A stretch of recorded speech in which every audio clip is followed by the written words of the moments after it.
अच्छा यार, हमने ये तो समझ लिया ना, ये किस तरह से करना है, किस तरह रिटर्न निकालना है, किस तरह स्टैंडर्ड डिविएशन निकालना है, which is are risk.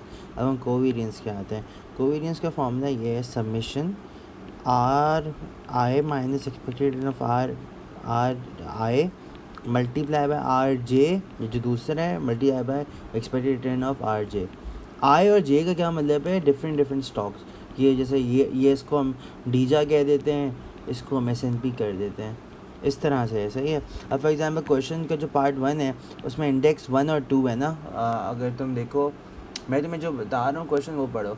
Question number 4 का पार्ट 2 देखो, इंडेक्स 1 इंडेक्स 2 का कोवेरियंस निकालना है सबसे पहले। तो ये इंडेक्स 1 और इंडेक्स 2 का कोवेरियंस इस तरह निकलेगा कि आप इंडेक्स 1 का, ये इंडेक्स 1 है और ये इंडेक्स 2 है। सही है। इसका आर माइनस ई आर किया, उसका भी आर माइनस ई आर किया। ये जो कॉलम है ना, ये आपने तभी बनाया होगा जब आप स्टैंडर्ड डिविएशन निकाल रहे होगे। तो वही कॉपी पेस्ट करना है, उनको मल्टीप्लाई कर देना है, मल्टीप्लाई करके यहाँ लिख लेना है और इसको सम कर लेना है। सबमिशन, ये देखो सम, ये होता है ना, सबमिशन का मतलब सम होता है ना। तो सम करके डिवाइड बाय n-1 करना है, तो आपका कोवेरियंस आ जाएगा। इसमें कुछ भी मुश्किल नहीं है, सबसे आसान है। अब क्वेश्चन नंबर 4 के पार्ट 3 पे आओ। कोएफिशिएंट, क्वेश्चन नंबर 4 के पार्ट 3 पे आओ। Relative measure of risk, which is relative measure of risk भी लिखा सकता है, या सीवी या कोएफिशिएंट ऑफ वेरिएशन भी लिखा सकता है। तो relative measure of risk is always coefficient of variation. तो उसका फॉर्मूला ईजी है, standard deviation divide by expected return. Standard deviation हमने शुरू में यहाँ पे निकाली थी, और डिवाइड बाय एक्सपेक्टेड रिटर्न वो तो निकालना आता है। सही है। उसके बाद जो क्वेश्चन नंबर 4 का पार्ट 4 है ना, दैट इज़ के risk and return of portfolio.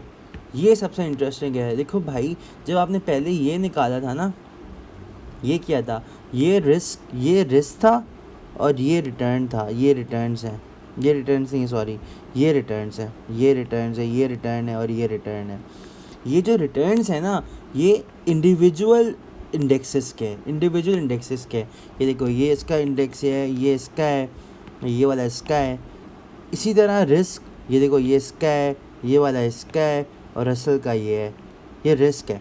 अब ना जब हम पोर्टफोलियो की बात करते हैं ना, क्वेश्चन नंबर 4 का पार्ट 4 पढ़ो, उसमें ना वेटेज है कि 40% हमने इसमें पैसे डाले, 30% इंडेक्स 2 में डाले, 30% इंडेक्स 3 में डाले।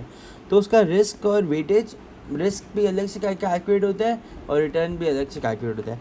सबसे पहले उसको हम कहते हैं पोर्टफोलियो रिटर्न। पोर्टफोलियो रिटर्न में क्या होता है कि ये सारे इंडेक्सेस लिखे हैं आपने, डीजा। अब मैं क्वेश्चन नंबर 4 का पार्ट 1 कर रहा हूँ, जिसमें 3 वो गिवन है, 40%, 30% और 30%। तो ये 1 है, ये 2 है, ये 3 है। डीजा एस&पी रसल, इंडेक्स 1, 2, 3। इसकी वेटेज ली, इसकी वेटेज क्वेश्चन में गिवन है, उससे एक्सपेक्टेड रिटर्न हमने क्वेश्चन के पार्ट 1 में निकाले थे। इन दोनों को मल्टीप्लाई किया, इन दोनों को मल्टीप्लाई करके सम किया, तो हमारे पास क्या आ जाएगा, this is our portfolio return.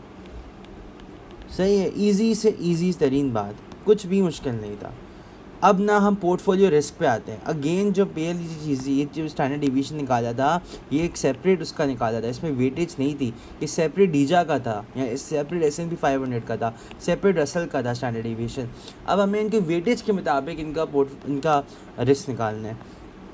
तो रिस्क इस तरह से निकलेगा, ये सिंपल सा फार्मूला है कि अंडर रूट में वेट 1 आएगा, वेटेज 1 ऑफ इंडेक्स 1, उसका स्क्वायर, स्टैंडर्ड डिवीएशन उस वेटेज की, स्टैंडर्ड डिवीएशन ये वाली स्टैंडर्ड डिवीएशन, ये वाली स्टैंडर्ड डिवीएशन है जो हमने ये वाली यहाँ पे निकाली हुई थी। सही है। फिर वेट 2 पे S2, ये देखो स्क्वायर में, ये भी यहाँ पे स्क्वायर नहीं लिखा, ये स्क्वायर में। सही है। उसके बाद प्लस 2 W1 W2 कोवेरियंस 1 और 2 का। ये देख रही हो, फॉर्मूला इजी है, लिख के प्रैक्टिस करोगे ना इजीली हो जाएगा। इसमें स्क्वायर नहीं है इसमें। और ये कोवेरियंस हमारे, ये वेटेज 1 और वेटेज 2 तो आसान है, सवाल में गिवन है, 0.4 और 0.3 सवाल में लिखा हुआ है। कोवेरियंस ऑफ 1 और 2 जो थी वो हमने इसमें यहाँ पे निकाली थी, पार्ट C में निकाली थी। ये जो थी हमारी, ये कोवेरियंस थी। सही है। तो उसको कोवेरियंस से मल्टीप्लाई कर देना है 1 और 2 को, जिसकी, क्योंकि अगर ये फॉर एग्जांपल रिस्क है, इंडेक्स 1 और इंडेक्स 2 का रिस्क निकाल लें, तो उसी की वेटेज, उसी के स्टैंडर्ड डिवीएशन लेंगे ना। देखो, इंडेक्स 2 का वेटेज लेंगे, इंडेक्स 2 के स्टैंडर्ड डिवीएशन लेंगे, और ऐसे ही इंडेक्स 1 और 2 का कोवेरियंस लेंगे। बट अब तुम अगर एग्जांपल लो कि अगर इंडेक्स 1 इंडेक्स 2 इंडेक्स 3 तीनों मौजूद हो, जिस तरह क्वेश्चन नंबर 4 के पार्ट 4 में क्वेश्चन 4 के पार्ट 1 में, इसमें तीन तरह से गिवन है। तीन तरह से किस तरह करना है, पूरा फॉर्मूला वैसे सेम रहेगा। W1 का स्क्वायर, S उसका स्टैंडर्ड डेविएशन का स्क्वायर, फिर W2 मतलब इंडेक्स 2 का स्क्वायर, वेट का स्क्वायर, यहाँ पे स्क्वायर आएगा देखो, पे S2 का स्टैंडर्ड डेविएशन का स्क्वायर, फिर वेट 3 क्योंकि 3 स्टॉक्स आ रहे हैं तो उसका वेटेज अलग आएगा, उसका भी स्टैंडर्ड डेविएशन अलग स्क्वायर होगा। बट अब जो चेंज आएगी ना, 2 वेट 1 वेट 2 और फिर कोवेरियंस भी 1 और 2 का, 1 और 2 इंडेक्स का। उसके बाद ना इस तरह हमें कॉम्बिनेशन बनाने, +2 फिर प्लस होगा, +2 वेटेज 1 वेटेज 3 फिर कोवेरियंस ऑफ 1 और 3 होगा, क्योंकि वेट और वेट भी तो उसका लिया है ना। तो इस तरह कॉम्बिनेशन बना, 1 और 2 का बना लिया, 1 और 3 का बना लिया। अब कौन सा रह गया, 2 और 3 रह गया। तो +2 वेटेज ऑफ 2 वेटेज ऑफ 3 और कोवेरियंस भी 2 और 3 का। ईजी, सबसे ईजी है। वीडियो को पॉज करो एंड रिवाइज इट, ईजी है, बहुत ईजी है। दो में जब हम 2 स्टॉक्स की बात कर रहे थे तो सिंपल था, weight 1 standard division of 1, weight 2 standard division of 2 पे इसके कोवेरियंस ऑफ 1 ऑफ 2 तो मल्टीप्लाई करना था। लेकिन जब 3 की बात कर रहे हैं, ये पूरा पार्ट सेम रहेगा, बट लेकिन जी वाला जो पार्ट आएगा ना, जो ये वाला पार्ट आएगा, इसमें हमें कॉम्बिनेशन बनाने हैं, वेट 1 वेट 2 तो कोवेरियंस 1 और 2, वेट 1 और वेट 3 तो कोवेरियंस 1 और 3, वेट 2 और वेट 3 तो कोवेरियंस 2 और 3। सही है। अब ना एक एडिशनल जो कॉन्सेप्ट है ना, जो सर ने नहीं बताया, सर ने बताया है बट इसमें असाइनमेंट में टेस्ट नहीं किया, that is the correlation formula. Correlation का फार्मूला ये है कि भाई कोरिलेशन, जैसे कोवेरियंस है ना, 2 कोवेरियंस के इंडेक्स 1 और इंडेक्स 2 का निकाला था ना हमने, 1 और 2 का, तो इसी तरह कोरिलेशन भी जब निकलेगा ना तो वो इंडेक्स 1 और इंडेक्स 2 में निकलेगा। आई और जे हम वैसे बोल रहे हैं तो 1 और 2 भी बोल सकते हैं। तो उसका फॉर्मूला सिंपल सा है, कोवेरियंस हमने शुरू में निकाली थी 1 और 2 की, डिवाइड बाय 1 की और मल्टीप्लाई बाय S2 की। इस तरह भी लिख सकते हैं इसको। मतलब कोरिलेशन का फॉर्मूला ये है को अगर हमें 1 और 2 की कोरिलेशन निकालनी है तो हम क्या करेंगे, उन दोनों की कोवेरियंस जो हमने पहले निकाली हुई है उसको डिवाइड करेंगे उन दोनों के स्टैंडर्ड डेविएशन से, स्टैंडर्ड डेविएशन के मल्टीपल से। सही है, इजी। स्टैंडर्ड डेविएशन हमने कहाँ निकाला था, अब ये देखो, ये ना ये सिंगल की बात हो रही है। कोवेरियंस हमने यहाँ पार्ट सी में निकाला था, ये देखो यहाँ पे कोवेरियंस निकाला था हमने, स्टैंडर्ड डेविएशन ये वाली। ये बात याद रखो, एक अलग इंडेक्स के S&P 500 में फ़र्क है, जो अपने पोर्टफोलियो जिसमें वेटेज कैलकुलेट करते हैं उसमें अलग है। अब पोर्टफोलियो रिस्क, अब पोर्टफोलियो का रिटर्न तो तुम्हें समझ आ गया होगा। एक मिनट, पोर्टफोलियो का रिटर्न जो मैंने ये समझाया था, वेट से मल्टीप्लाई करना है एक्सपेक्टेड रिटर्न को और सम कर देना है तो वो आपका पोर्टफोलियो रिटर्न आ जाएगा।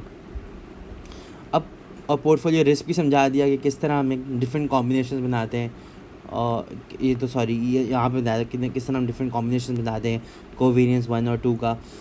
अब क्या होगा कि कभी कभार अगर कब के कोवेरियंस प्रेजेंट नहीं होगा ना और हमारे पास कोरिलेशन ऑलरेडी गिवन होगा, तो हम इस तरह भी कर सकते हैं कि आंसर पे पूरा ये देखो सेम रह रहा है। ये पोर्टफोलियो रिस्क का फॉर्मूला है, स्टैंडर्ड डिविएशन ऑफ पोर्टफोलियो। अच्छा ये बात याद रखना, इस पर ना अंडर रूट लेना मत भूलना, ये अंडर रूट में सब आ रहा है, ये पूरा अंडर रूट में आ रहा है। सही है, पूरा अंडर रूट में आ रहा है। अभी देखो, अगर कोरिलेशन, अगर कोवेरियंस नहीं गिवन यहाँ और हमारा दिल चाह रहा है कि हम कोरिलेशन से करें, तो हम ये कर सकते हैं, पूरा सेम रहेगा। देखो weight 1 S1 square square, weight 2 S2 square square, +2 weight 1 weight 2। वरना हम ऐसे कोवेरियंस, यहाँ आगे हम कोवेरियंस लिखते थे ना, कोवेरियंस ऑफ 1 और 2, हम ये भी लिख सकते हैं दैट कोरिलेशन ऑफ 1 और 2 मल्टीप्लाई बाय S1 S2, हम ये भी लिख सकते हैं, क्योंकि बात तो एक ही हुई ना। देखो ना, कोवेरियंस ऑफ 1 और 2 किसकी इक्वल है, इसको यहाँ मल्टीप्लाई हो जाएगा, है ना। ये